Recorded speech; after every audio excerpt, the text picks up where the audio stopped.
betum, barum, tetum, beredum, betum, berum, beturedum, beturedum, beturedum. Hello, everyone. Welcome to Cat Proof Crazy Carl. This one I call Secrets of the Game. It's a new series I'm trying, and instead of just normal jokes, I've been alive for too long, and I've experienced too much. And now, we're gonna do a new style of episode. All right, I'm tripping too much. But yeah, I want some Albert Hitchcock, kind of deep shit, but this is gonna be some real stuff and whatnot. Cat Food Crazy Car, this is gonna be episode 8, y'all. And this is all gonna be based around what I talked about, giving y'all all the real. This particular one is called Comedy Ain't Just Jokes, It's Therapy. Now, at the beginning of all of these, like usual, I give you guys a premise, right? Right, and whatnot. And the premise of this one for episode 8 is that I am 47. I don't brag about my age because I look so goddamn good. But anyway, I'm laughing at myself. Got my little Rasta hat on, got my Rasta, I got my dreads all up in here. Like I'm like, Rasta man, want to buy some weed, boy? You want to buy some weed, man? I got my ugly shirt on, boy, and my Rasta man hat. You got to trust me, boy. Okay, all right, we'll get back to the actual work, right? So anyway, the premise, of course, this is the boring part, so that's why I gave us a little fun to start it off. But basically, the concept is I'm slightly elderly. I've been entertaining and making music for over 20 years now. I've been acting in entertainment and film and comedy for almost 15 years now, and 10 years officially in LA, and I've been eligible for SAG for about the last 7. I've been doing stand-up comedy for the last 6 years, and I've been hosting stand-up comedy and events for the last 20 years. I also do a million other things. I'm basically super nigga. But that's a whole nother situation. But I don't have a wife, so I guess super nigga doesn't deserve to get married. That's how hard it is to get a woman. I'm super nigga. Still can't get a woman. But that's a whole nother story. Anyway. This is the premise. Like, these comedians. Fucked up, right? So, I've learned a lot of things from doing music and hanging with people, but you know what I wish I had as somebody that's as old as I am now that kind of knows all these cool things about stuff? I wish I didn't have to spend 10, 15, 20 daggone years testing it out and figuring it out and trusting people and trying this and working that and doing this and going over here and going over here and giving that up and putting that in and taking this out and putting it there and moving it here. For 15, 20 years I've been doing that. And I wish, once I came to many of the conclusions that I now can see clearly as a man approaching half a century, oh man, I wish I'd have had somebody kind of clearly put me onto a breakdown of the kind of things to look for so you can know what kind of person you're dealing with in the game. But this particular episode of Secrets to the Game, episode 8, I forgot what it was, I had to look at it. But Secrets to the Game is the concept, episode 8, the comedy ain't jokes. This is therapy. It's going to be specifically about comedy, stand-up comedy, comedy acting. You can expand this concept to other things like music, entertainment, film, but I'm going to have more specific videos of Secrets of the Game, specific to film, specific to music, specific to comedy. This one is specific to comedy, and I'm going to explain some experiences to you, some things I've learned from my 10 to 15 years in the comedy game, stand-up, and filming. And let's get in it. It's time for Cat Food Crazy Carl. Oh, wait. I got it serious again. I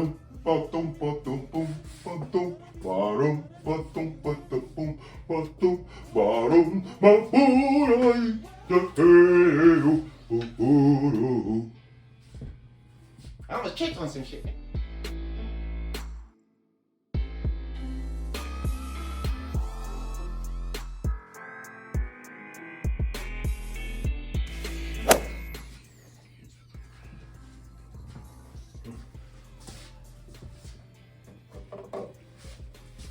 So, how you guys doing today? Your ladies looking beautiful. So, I flew in from New York the other day and boy, are my arms tired, right? Huh, guys? Huh?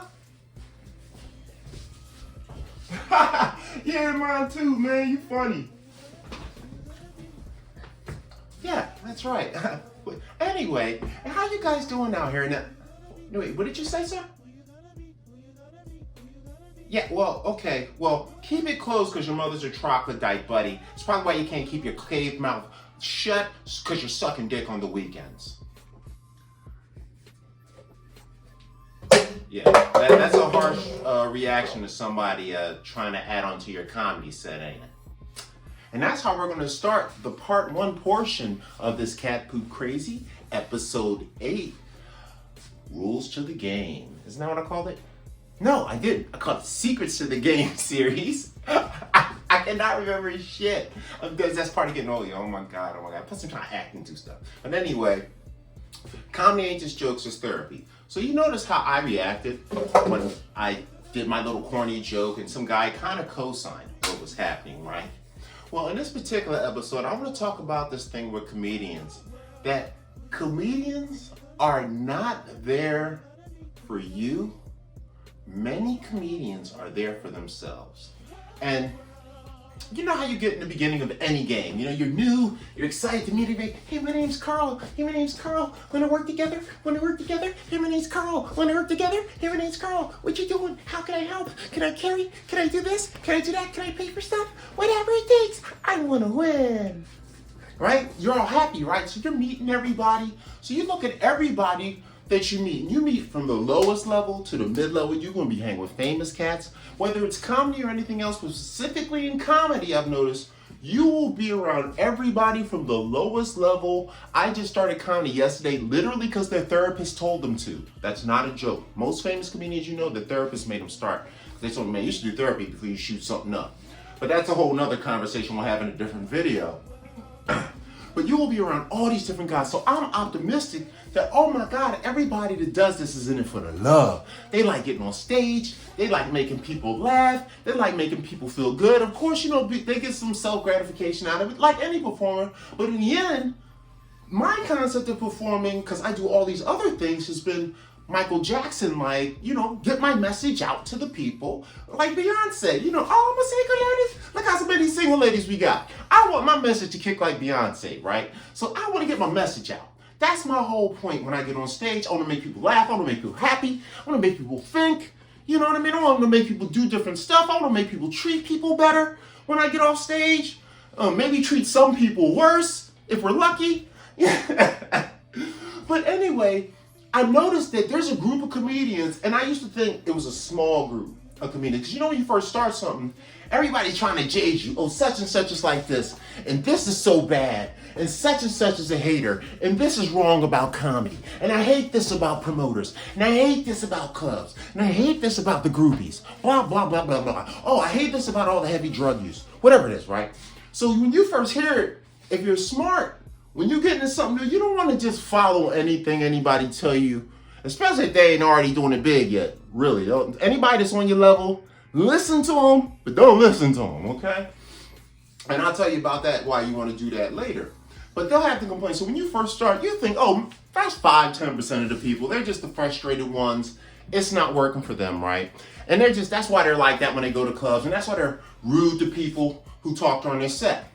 But now I've been doing comedy in LA for 10 years as a host and for 5 to 7 years as an actual stand-up telling jokes. And I have seen thousands. I mean, I'm talking probably 10,000 people across the stage in the last 10 years from me going, hosting, eventing, watching, going to see other people's stuff.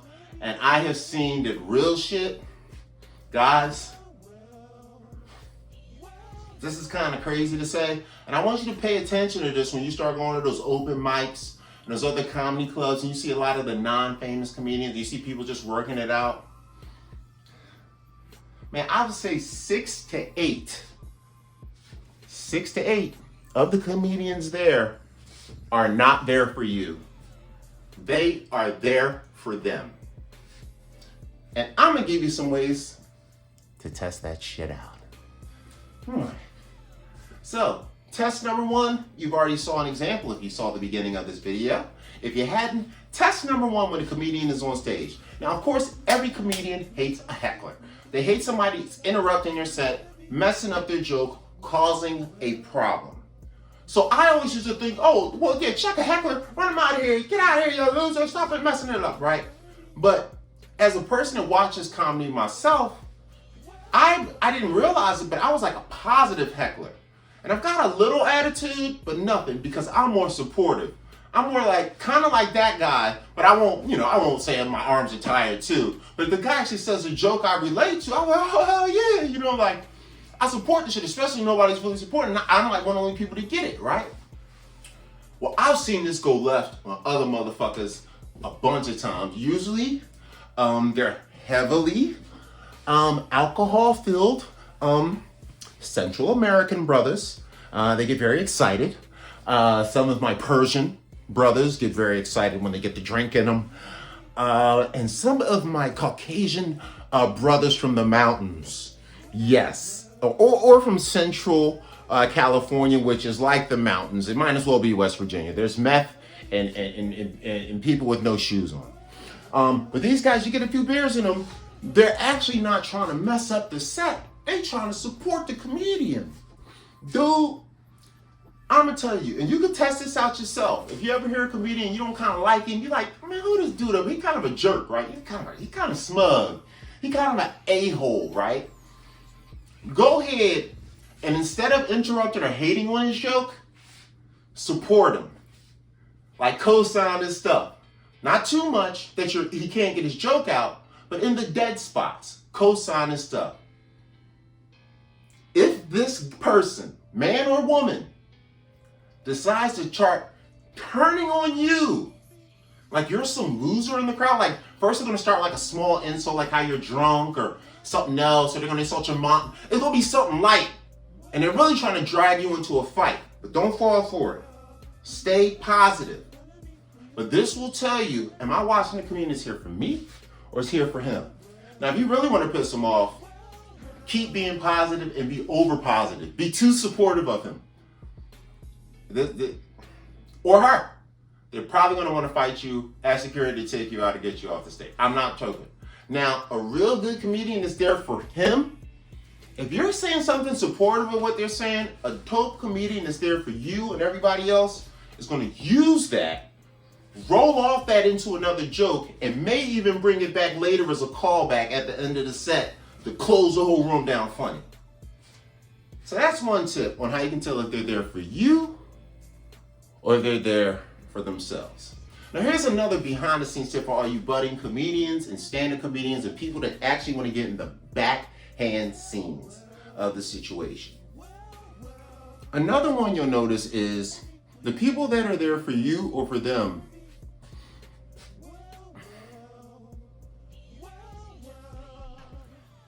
Some comedians will get up there and they'll see the crowd, they'll read the room. They're like, okay, you know how you tell Donald Trump, like, Don, read the room, bro. No, not the Chinese virus, dude, no. We're in a trade war right now. Read the room, bro. So some comedians come up to that stage, they read the room, they might freestyle, they might work it, they might do it, they might change their jokes, how they approach, switch stuff up, like myself, but there's other comedians. They're coming up there and they're doing their jokes just the way they planned them, with the bump timing. I don't care what people say. Like, they don't even care. Like, I know some comedians that don't even write jokes. And like go to like big places like the Comedy Store and like work to get on stage. And then you like, hey, what are you doing? And then I'll just go there and talk. And I just thought to myself, you must really think you're a genius to think you can just hop your stupid ass on stage, say something new every time because you done smoked a little weed or drank a little drink or did a little pop or something crazy, right? And you think you can just hop your ass up on any stage at any time and always be funny? Trust me, as a very talented linguist, as you have not noticed in my videos, that shit don't work all the time. You better have a fucking plan but you also got to know how to adjust. And that's another way to tell a comedian. If a comedian gets upset or bothered that you interrupt his joke, or he gets off time and he's like, oh, I lost my line, or he gets an attitude, or he gets frustrated, you know what I mean? Or they start complaining, or they start dissing the room, or talking about how bad the room is, or how bad the mic is, they start hating on stuff. Dog, dumb motherfuckers ain't there for nobody but themselves. Especially if you see the comedian get done and they walk right out the door after they're done. Pay attention to that, non-comedians and other comedians. If the comedian comes to your event or goes to someone else and you see them walk out your place to go to another place, to go to another mic or something like that, you better remember, that person, no matter how cool they seem, when you have an event one day, when you have something to do one day, that's just how they're going to treat your stuff. And I want to tell you that now so you don't spend 3, 4, 5 years waiting and getting frustrated with people. That is the point of Secrets of the Game. And that's segment 1. That every comedian is not there for you. They're there for themselves. Let's get on to another part. Well, who you gonna be? Who you gonna be? Who you gonna be? Who you gonna be? Who you gonna be? Well. Introducing John Buttface. Thanks, man. All right, give another round of applause for John Stinkerton, the promoter. Comedians in the back.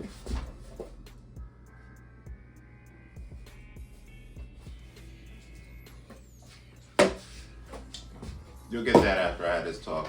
Anyway, you may have noticed this is the next segment to Cat Who Crazy Carl, episode 8, Secrets of the Game. Another behind the scenes look at what's going on in the comedy world if you're looking to be a stand-up comedian or comedic actor.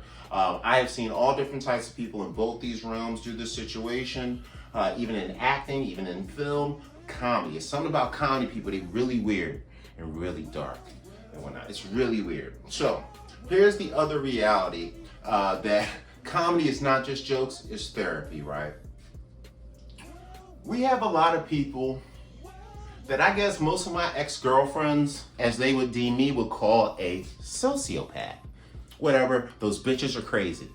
But that's not the point for Cat Who Crazy Carl this particular episode. So anyway, these comedians, they're the biggest haters in the world. Now, you heard me tell you if the earlier episode, if you didn't, go back, see the episode. Oh, hey, I'm Carl. Hey, I'm Carl. I'm Mr. Happy Guy. I want to work with everybody. Just a dumbass. Right, I'm just happy-go-lucky like a fucking slut-ass bitch. You know what I mean? Just 304ing it up. Just ready to give up my comedic pussy.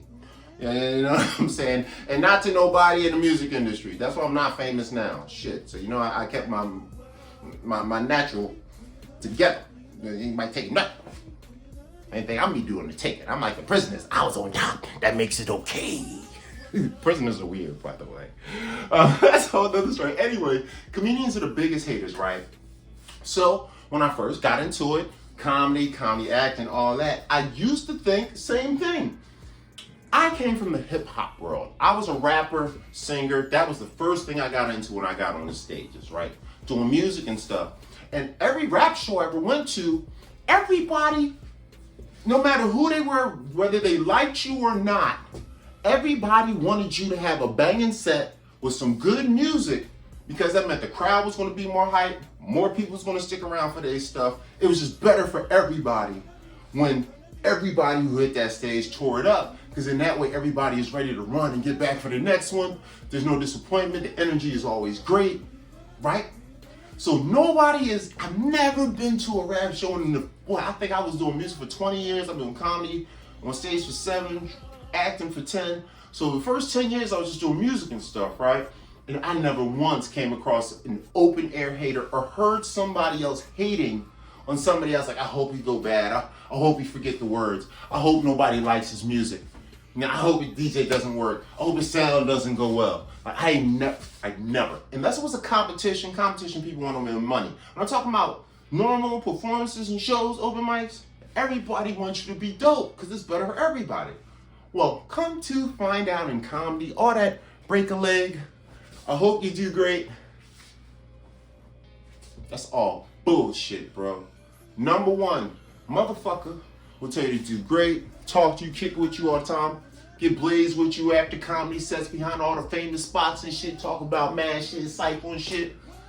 Then you'll hit the motherfucking stage, right? The crowd, it's time for the crowd to clap. Maybe the crowd claps. You know who's not clapping? The person that told you to go break a leg. They're in the back like this. Matter of fact, they're in the back talking to somebody else, ignoring the fact that you're even on stage. Like, look in the back of comedy clubs. Yeah. Crowd people, look in the back of the comedy clubs at the comedians. They're not paying attention to the show. 80%, I'm talking 6 to 8. Like, it's almost 6 to 80% of this is what I'm talking about. They're not paying attention to the show. They talking to somebody else the entire time. They're not paying attention to nobody else set. Mind you, these are people that they cool with and they hype with and they want them to have a good set. But they can't give them the concentration of focus on showing them love for their jokes, right? Don't never clap. Now imagine some nights the crowd isn't so hot, right? And it'll be 10, 15 comedians in a room of 30 or 40 people, right? Let's say the regular people aren't really clapping yet. They don't know to be excited. Well, the 10, 50 comedians are sitting right there. They can kind of hype the room up by clapping. Because, you know, once you start clapping, you know how people are like lemons. Oh, people are clapping. I got to clap too. I don't know why we're clapping, but I'm clapping. I'm a clapping fool. You know, that's how humans are. None of them will clap. So it'll be like nobody in the crowd want to clap. When I went to the point where my hosting game, I had to invent this thing called clap, clap, clap to force people to clap because none of the comedians, nobody that did perform would ever clap. It's like, I'm here to perform. I am not here to celebrate others' performance. That's fucking comedians, bro. Like, how fucked up is that? Right? So I'm telling you, pay attention to that shit. They don't clap. So that's another test. You want to know if somebody's a real comedian that's really cool, that's like really there for like everybody and down for the process? Like I told you, this behind the scenes stuff. If you want to be a stand-up, you want to be an actor in the game, yo, there's comedic actors. You know how they be like, oh yeah, go out there and break a leg, John, on stage. Go out there and do great. Motherfuckers is wishing your scene in the film goes bad. So their scene can be the hot scene because yours wasn't so great and then they get a hot scene. Motherfuckers is out there wishing bad on you, my nigga. Yeah, comedians, the people that, mind you, this is supposed to be the happiest people on earth. I came from a hip hop community. We shoot each other, for Christ's sake. But comedians are the dirtiest bitches I ever came across. They're cold, merciless. The nigga don't give a whoop. They like, don't give a whoop. They like my ex-girlfriend when she's scratching some shit in the side of my car. Like, nigga, fuck you. I told you I loved you, but I really didn't, nigga. Bam. And then she put on Glorilla. FNF, fuck coffee, ain't fuck no nigga, they ain't for me. Hey, yo, that's how I'm going out on this second part of Cat Food Crazy too, man. Comedians are the biggest haters, man. They ain't there for you, man. This shit is crazy. We got one more second left in Cat Food Crazy episode 8. I gotta put my Rasta Man hat back on. Let's go.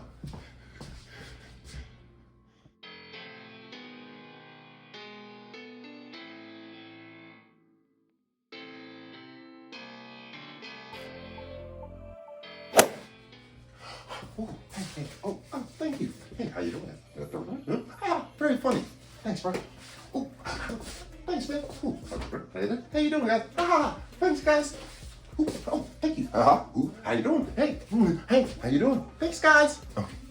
Now, that was my ridiculously terrible simulation of a comedian running from place to place to place in one night to do comedy shows for free. What the fuck is that about, right? And this is another secret I want to talk about in this particular episode 8. Secrets of the game. Cat Food Crazy Carl. Comedy ain't just jokes. It's therapy. Now, I've noticed that there are two kinds of entertainers. I see it in music and film. I'll talk about that later. But specific to comedy, there's this thing in comedy, like anything when you want to be a professional, you need at least 10,000 hours or 10 years of doing something consistently to be what's considered a professional, and of course eventually get paid for it, and accumulate the larger hours, become an expert, a master at something, right? So most comedians are searching for stage time in that amount of number to get all their skills up. Now, if you're a really advanced person, you really don't need that much time. But I thought that was the way it was. Because before, like 95, when the internet came into existence and got used consistently from 2000 on, before the internet, yes, you did have to go to comedy clubs and go to the place and stand there and get discovered at the place, and a producer sees you and invites you to Vegas, or somebody pulls you out of the crowd and makes you famous, or hey, come do. Yeah, back in the day, everything up until the mid-90s, that's totally true. But right around late 90s, 2000, everything changed when the internet came. Because now people are getting their jokes on videos and little posts and screens, and this was when MySpace and everything was cracking. Remember how MySpace was, boy? You know what I'm saying? MySpace was cracking, boy. And then once they added the cameras to the phones in the early 2000s, like all the phones, because remember only the palm, one of the, what was it, one of the blue, it wasn't the Palm, it was the other one. And when it was a business one, it was the only one that had a camera. And then the Palm had a camera. Oh no, it was the Palm that had the camera. The Palm had the camera. Then the blue something, I forget what it was called, it had the full keyboard that didn't have a camera. Then they added a camera to that. Then all of a sudden they added cameras to everything else. And comedy at a club, now it's coming out of the phone like this. You know what I'm saying? Like out of the phone, wait till I get some money. I'm gonna have a big old camera.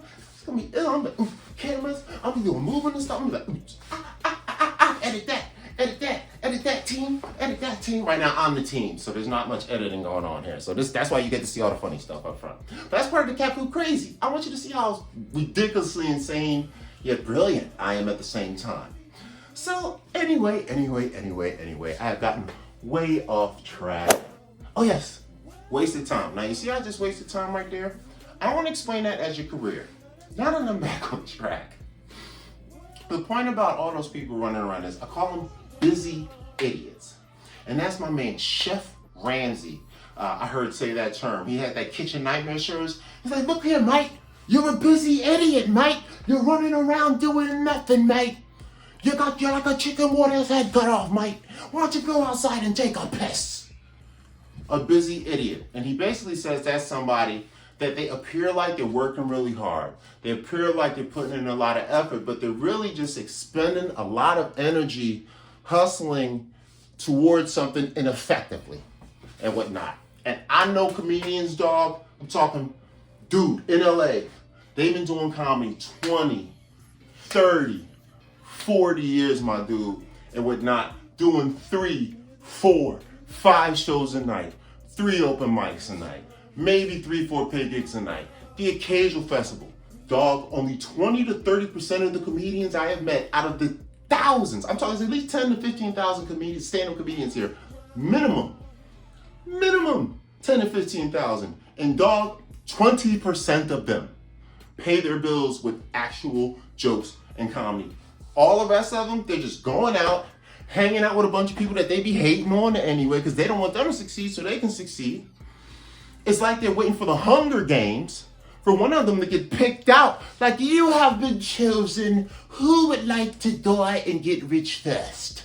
That's like what they're waiting on and whatnot. So dude, don't be a busy idiot. Make sure that everything you do in your comedy game, and this could be for other things too, make sure it's productive. Make sure it has something that has a return. Make sure it's something that has legacy. There is nothing wrong with working with people to learn from them. I learned about lighting and a whole bunch of other stuff from people that if I didn't work with them for free, I would know this stuff. So you definitely want to work with people, but don't overextend yourself and don't overwork yourself. Once you figure out your comedic stick, once you figure out your comedic flow, work on your jokes, practice them, but don't just go there. Make videos, make your YouTube, do the TikTok, go to the streets, go to the occasional live show, do all that stuff, but don't, please don't waste hundreds of dollars and hours driving from place to place to tell 5 minutes to 3 minutes of jokes for 6 people in a room while you're paying gas to drive around, you're buying food and all this stuff. Don't do it. Pick and choose your shit. Choose your opportunity. You ever heard the phrase, choose your battles? If you ever get in a comedy or film, make sure you choose your battles correctly. Don't you waste years just pissing away your time, energy, and talent. Because a lot of people out there, like I said, you think you're all friends because you're new. They will waste your fucking career in life. So you guys remember that. And that's Cat Poop Crazy Carl. I think I got one more last one left. And then we out of here, man. I got to get the editing in this stuff. Cat Poop Crazy.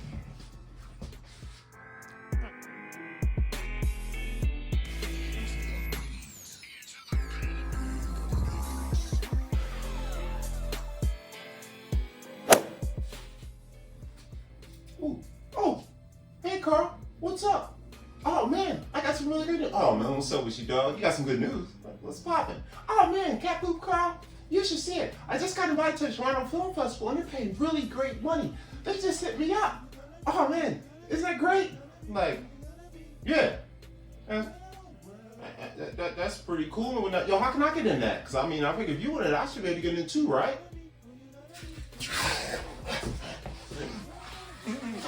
What's the email?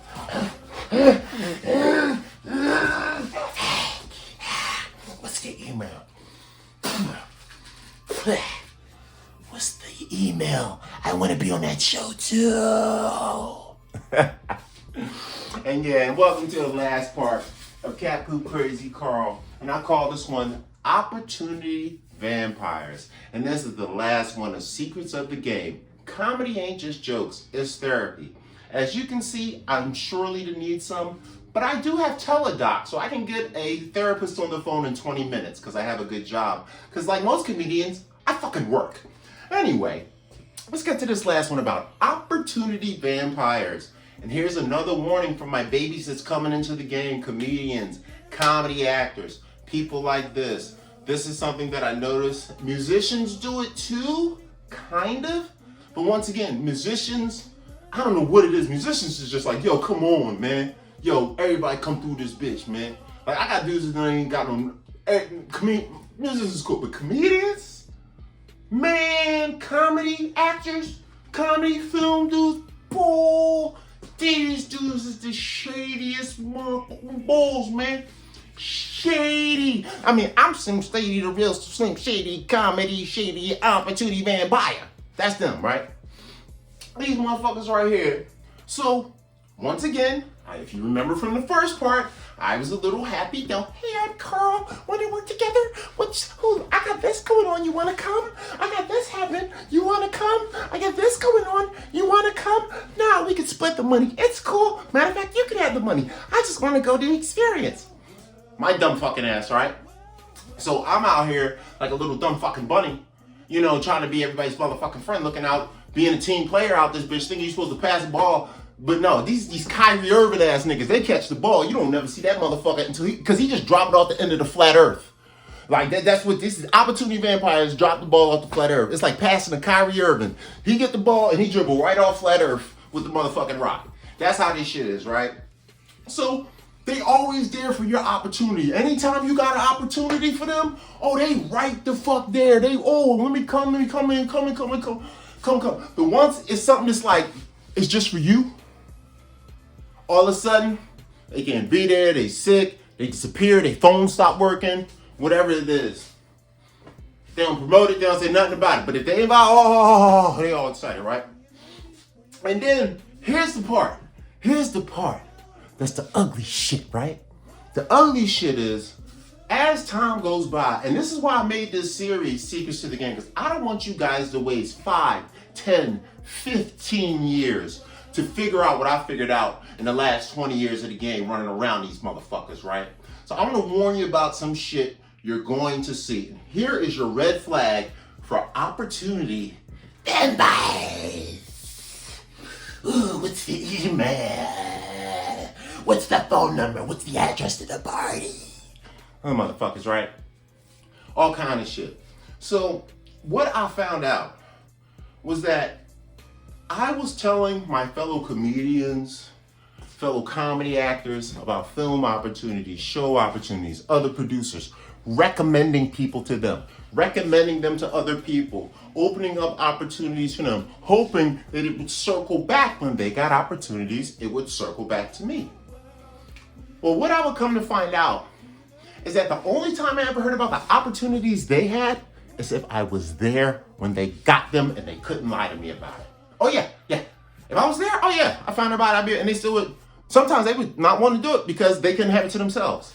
That's a whole nother one. So pay attention to that. But that's harder to find out. Like I said, it takes years to figure this shit out, right?